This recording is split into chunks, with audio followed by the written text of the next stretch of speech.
PG welcome see you in PG point. तो जैसा कि आप देख पा रहे हैं, शिक्षक भर्ती कक्षा 6 से 8 तक 31,982 पद आवंटित।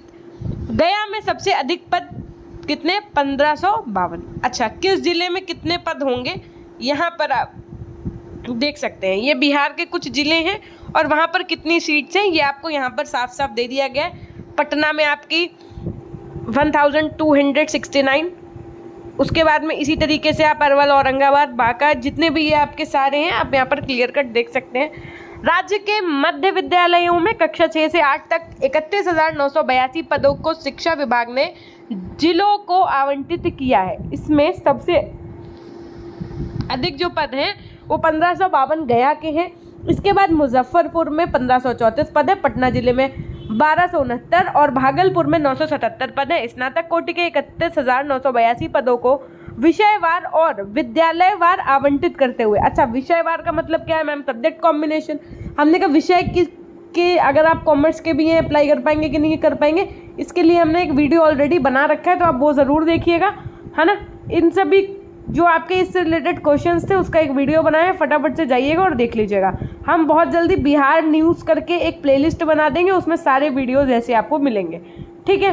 डीआईओ द्वारा आरक्षण रोस्टर क्लियर किया जाना है। शिक्षा विभाग ने जिलों से आरक्षण कोटिवार पर 3 दिनों के अंदर मुख्यालयों को भेजने को कहा है। जिलों से आरक्षण कोटिवार पद आने के बाद नियुक्ति के लिए सामान्य प्रशासन विभाग के माध्यम से बिहार लोक सेवा आयोग को अधियाचना भेजी जाएगी।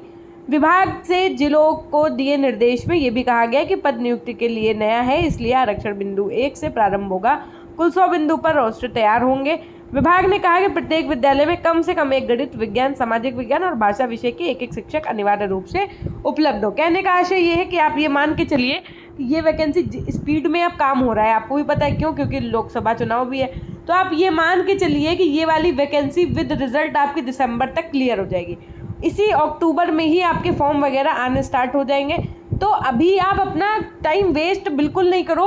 अगर आप बिहार में अपना जा कर के एग्ज़ाम देना चाहते हो तो अपना NCERTs पढ़ना शुरू कर दो। जैसे ही ऑफिशियली पूरा सिलेबस ये अनाउंस कर देंगे तो मैं उसको आपको बता दूंगी वीडियो के माध्यम से। आप लिए लेकिन मान के चलो, अगर आप साइंस मैथ्स के लिए अप्लाई करोगे तो सीधी सी बात है कि साइंस मैथ्स के क्वेश्चंस तो आने ही आने हैं, ठीक है। अगर आप SST के लिए अप्लाई कर रहे हो तो SST के क्वेश्चंस आने ही आने हैं। उसके अलावा GS, जैसे इन लोगों के पेपर में प्राइमरी में भी GS पूछी गई है, तो आप लोगों के में भी GS तो आनी ही आनी है ना। तो इसलिए तभी मैं बार बार आपसे कह रही हूँ NCERT पढ़िए। NCERT की बुक्स नहीं है तो आप ई-पाठशाला है, एक ऐप है आपका NCERT करके प्ले स्टोर पे, उस पर जाइए। हिंदी में मन है तो हिंदी में पढ़िए, इंग्लिश में मन है तो इंग्लिश में पढ़िए। फ्री बुक्स अवेलेबल है वहाँ पे, है ना। और देखो एक हम अनुमान के तौर पे आपको बता देना, ये ऑफिशियली नहीं है, ये केवल एक अनुमान मात्र है। तो अनुमान मात्र के हिसाब से आप ये समझ लो, जो 6 to 8 की वैकेंसी आ रही है इसमें मान के चलो 120 क्वेश्चन जो होंगे, जिसमें से 40 अंक के प्रश्न प्राथमिक गणित यानी एलिमेंट्री मैथ्स हो गया, GS हो गया, सामान्य विज्ञान हो गया, मतलब GS और ये सारा कुछ पूछा जाना चाहिए। और 80 जो मार्क्स होंगे वो आपके अपने विषय से संबंधित रहेंगे। मतलब 80 मार्क्स में आप ये मान के चलिए जो आपका सब्जेक्ट होगा वो पूछा जाएगा, और 40 नंबर में GS और जितना भी होता है सब कुछ वो पूछा जाएगा। मतलब डिफ़िकल्टी लेवल को कुछ कहा नहीं जा सकता है। और ये हम आपको ऑफिशियली नहीं बता रहे, अनऑफिशियली एक्सपेक्टेड है। और अगर ये एक्सपेक्टेशन सही निकलती है तो और भी अच्छी बात है। कक्षा 9 एवं 10 के लिए इसमें भी यही मान के चलो आप 9-10 वाला जो पेपर लेंगे ये उसमें भी 180 अंक के प्रश्न पूछे जाएंगे, जिसमें से 40 अंक के प्रश्न प्राथमिक गणित और इन सब से रिलेटेड होगा, और 80 क्वेश्चंस आपके विषय यानी कि सब्जेक्ट से रिलेटेड, सब्जेक्ट ओरिएंटेड होंगे। सेम इसी तरीके से आपको अगर अपनी पढ़ाई को शुरू करना है अभी से तो आपको NCERT और SCERT बुक्स अभी से ही पढ़नी शुरू कर देनी चाहिए, क्योंकि नो डाउट कि डिफ़िकल्ट तो होगा, ग्रेजुएशन लेवल तक का डिफ़िकल्ट लेवल आपका यहाँ पर होगा, ठीक है। अच्छा, फॉर्म भरने की अगर डेट एक एक्सपेक्टेशन के बेसिस पे बात की जाए तो आप ये मान के चलिए 15 अक्टूबर के बाद से आपके फॉर्म भरने लगेंगे। मे भी आपके नवंबर, ये सिर्फ एक्सपेक्टेड है, हम आपको बता रहे हैं, अभी रियलिटी नहीं है, लेकिन इसी के आसपास होगा। जैसे मान लो मैंने यहाँ 19 कह दिया तो हो सकता है वहाँ 20 हो जाए, हो सकता है वहाँ 15 ही हो जाए, ठीक है। लेकिन एक एक्सपेक्टेशन के आधार पर हम आपको बता रहे हैं। लास्ट डेट आपकी 3 नवंबर तक रखेंगे, फिर उसके बाद में आपको एक चांस देंगे अगर फॉर्म गलत फिल हुआ होगा, और उसके बाद में जो आपका एग्ज़ाम है वो ये दिसंबर में हर हालत में करा लेंगे, आप ये मान के चलिए, ठीक है। इस तरीके से जो इनके पद है वो पूरे रूप से भरे जाएंगे, ठीक।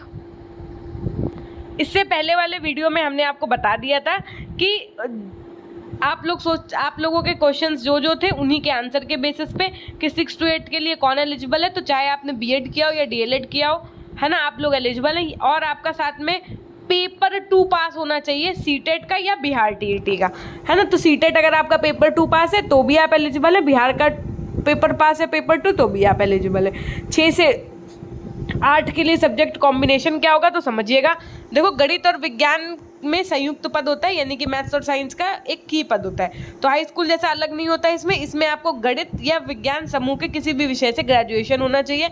अगर लैंग्वेज टीचर की बात की जाए तो इसके लिए लैंग्वेज जो होती है आपकी हिंदी, इंग्लिश, संस्कृत, उर्दू आदि ऑनर्स या सब्सिडियरी विषय में पठित होना चाहिए, यानी कि हिंदी, इंग्लिश, उर्दू, संस्कृत की अलग अलग सीटें होती हैं। सामाजिक विज्ञान में क्या है कि इसमें सामाजिक विज्ञान का किसी भी विषय से स्नातक होना चाहिए, मतलब सामाजिक विज्ञान का जैसे हिस्ट्री से हो, पॉलिटी से हो, है ना, सिविक्स से हो।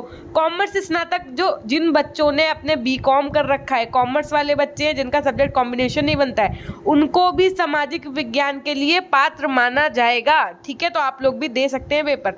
अच्छा, सिलेबस के संबंध में बीपीएससी ने अभी कोई ऑफिशियल चीज़ें नहीं बताई हैं, लेकिन एक अनुमान के तौर पर हमने अभी आपको बताया कि 120 नंबर का पेपर हो सकता है, 40 अंक में कॉमन पेपर ले सकते हैं और 80 अंक में जो आपका नॉर्मल सब्जेक्ट है उसके बेसिस पे हो सकता है, ठीक है। अगर आपको तैयारी शुरू करनी है तो आप अभी क्लास 6 से लेकर के 12th तक अपनी एनसीईआरटी और एससीईआरटी की टेक्स्ट बुक को पढ़िए, ठीक है, ताकि आपके अच्छे मार्क्स आ पाए। स्टार्टिंग सैलरी 38,000 तक आप मान सकते हैं, उसके बाद में क्या बढ़ता है क्या घटता है वो तो बात की बात है।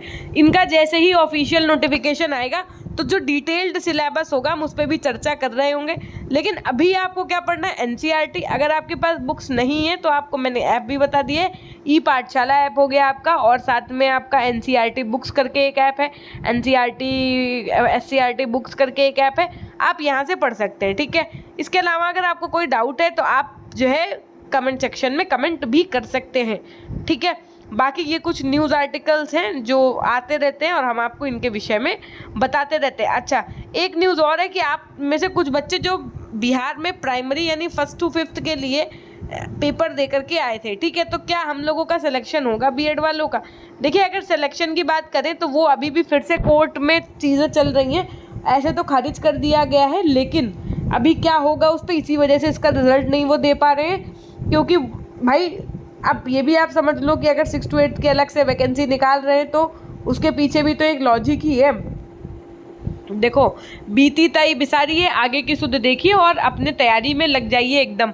जिसका सिलेक्शन होना होगा, जिसको सिलेक्शन लेना है, वो अपना बिहार की प्रिपरेशन में लग जाए, क्योंकि यूपी में तो योगी जी ने निर्देश दिए हैं, अभी क्या वैकेंसीज हैं क्या नहीं है ये तो गॉड नोस, है ना। और अगर ये कराएंगे भी तो यूपी टेट अगर कराएंगे तो यूपी टेट से कौन सा जॉब लगी जा रही है, वो तो एक एलिजिबिलिटी क्राइटेरिया टेस्ट है, उसमें कोई जॉब तो लग नहीं रही है भाई। बिहार वाले में तो कम से कम आप पेपर देने जाओगे, अगर सिलेक्शन हो गया तो आपकी सैलरी मिलने लगेगी, आपकी जॉब लग जाएगी, और ये सब कुछ ये आचार संहिता से पहले करवाएंगे, है ना, क्योंकि चुनाव है। तो आप इसलिए ज़ोरदार तैयारी अपनी करते रहिए, जिस भी डिपार्टमेंट की जिस भी जगह की कर रहे हैं एकदम लग के करिए, 100% सिलेक्शन होगा अगर आपके अंदर स्किल है, क्योंकि चुनाव है तो सीधी सी बात है कि भर्तियां तो पूरी करेंगे ही करेंगे, ठीक है। और बिहार से संबंधित जितने भी वैकेंसीज हैं, जितना भी सिलेबस है, हर एक चीज़ की जानकारी के लिए कहाँ से पढ़ें, क्या पढ़ें, कैसे पढ़ें, सब कुछ हम आपको इसी चैनल पर बताएंगे।